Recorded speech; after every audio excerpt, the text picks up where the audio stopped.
man pretending to be a woman, and she's like, haha, no. I was like, because there's a fair amount of men online who are interested in me and who I'm frankly not interested in.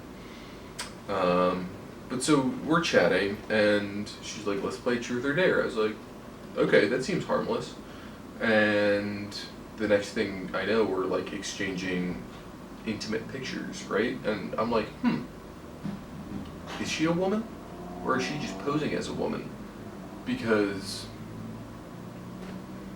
that's what the skeptic in me says.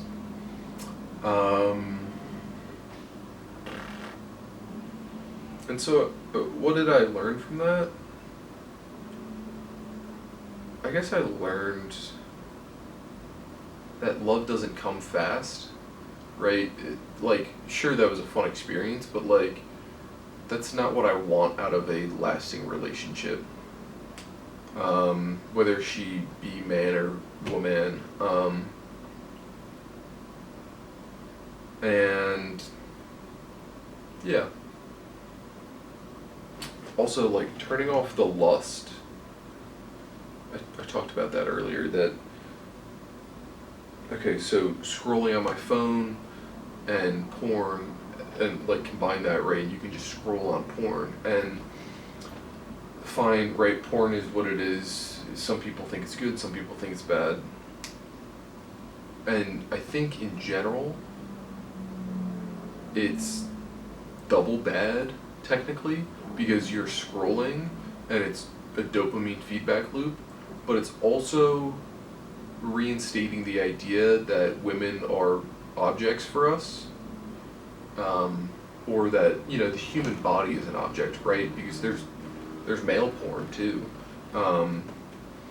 but right. So why are we using someone else's body as a form of feeling good about ourselves, and then perpetuating the stereotype that sex, right? Sex is good.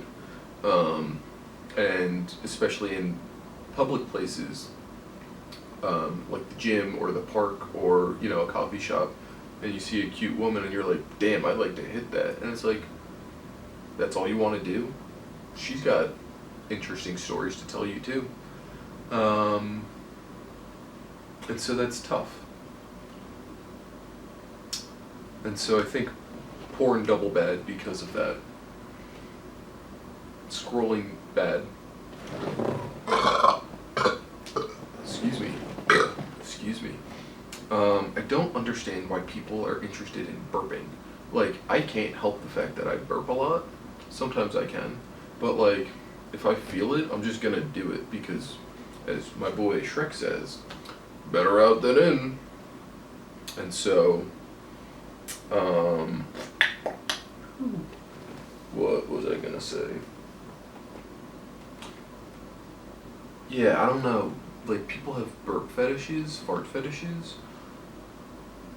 And I guess it's fine, right? It's the same thing as like liking boobs, liking abs, liking the V cut, right? Liking feet, liking pretty eyes. It's like you're attracted to it. It makes you feel a certain kind of way, and that's not bad. It's just interesting. Have I learned anything else on this trip? That's a good question. I feel like I've expelled a lot of information.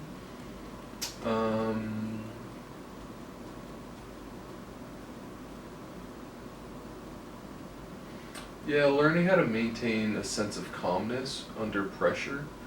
So, on the way home from the beach the other day, it took me 3 hours to drive 60 miles, which, if you don't drive often, 60 miles on the highway should technically take you an hour. And I drove through a densely populated city with poor infrastructure, with poor public transportation, with a lot of tolls, small roads. I guess that's part of poor infrastructure, but it's, anyways, and kind of poor timing, right? I left at just about the worst possible time. And so, learning how to stay calm in that scenario, because if you lose your cool, you're just as bad as the situation you're in, and that kind of sucks. And so, once you recognize the fact that you're upset, you have to be able to do the best you can to be unupset. So, like, I was almost screaming in my car. I think I did at one point, because it was just like, why are we all being selfish? Why can't we just let, when you have to merge, right? One person goes, and then the next person goes, and then the first person goes again, and then the second person goes again. And it's just bonk, bonk, bonk, bonk. Why is that such a difficult concept? Why is it always me first? And because it's a me-centric world, right? We're all the main character of our own TV show, and remembering that we're not even a background character in some people's shows is really difficult to think about. And so, why would I let the other person go? It's my TV show. They're just trying to get into the set because they think they're more interesting than me. And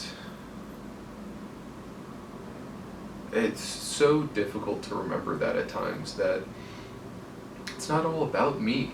It's not all about you. It's not all about Shrek over here. It's about all of us, right? We genuinely have to be in this as a team, otherwise we're just gonna fall apart. And it's even more difficult if we feel like no one's on our team.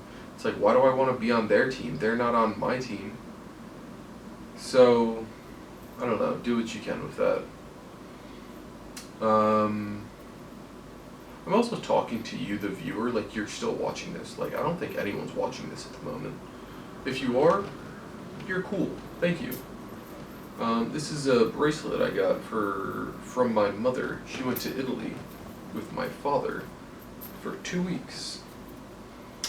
Part of me feels bad that I don't have gifts for my family at the moment, and part of me is okay with it because I don't, like,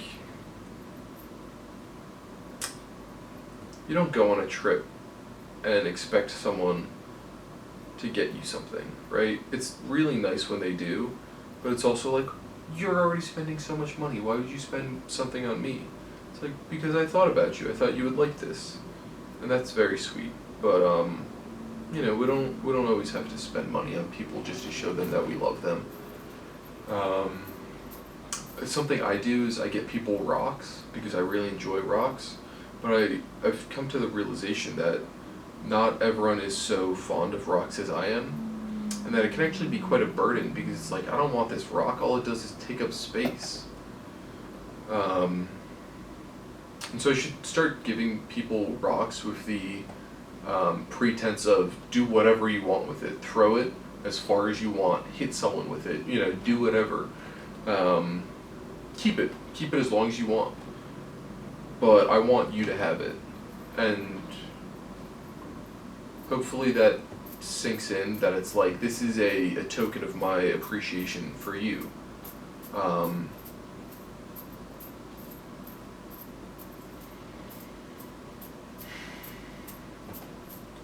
Yeah, cool stuff.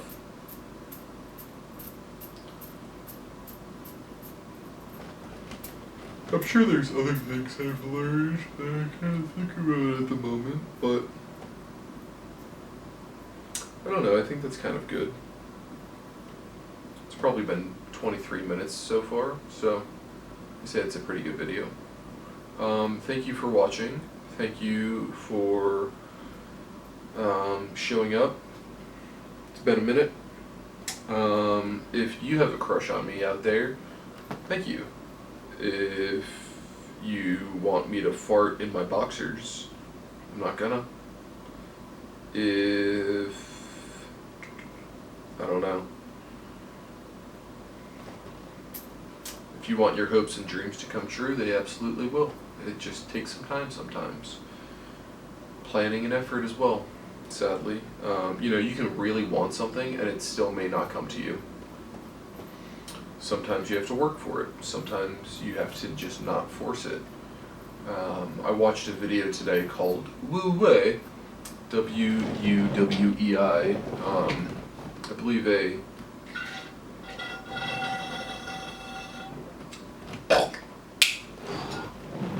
Chinese philosophy about the art of allowing, right? You're just going to allow it to happen and choose the right moment, which is difficult because it's like, how do I know when the right moment is?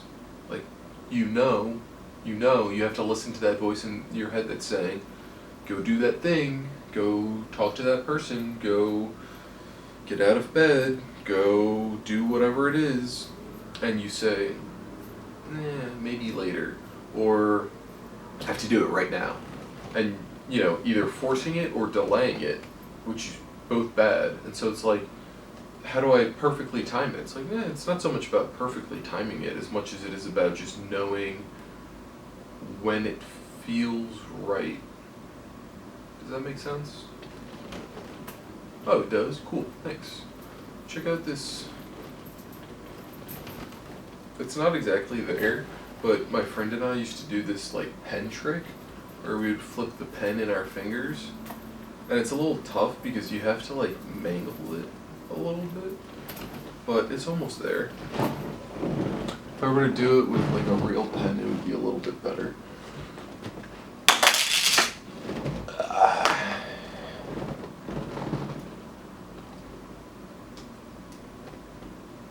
I'm not used to doing it for an audience, shut up. But yeah, cool little trick I tried to do with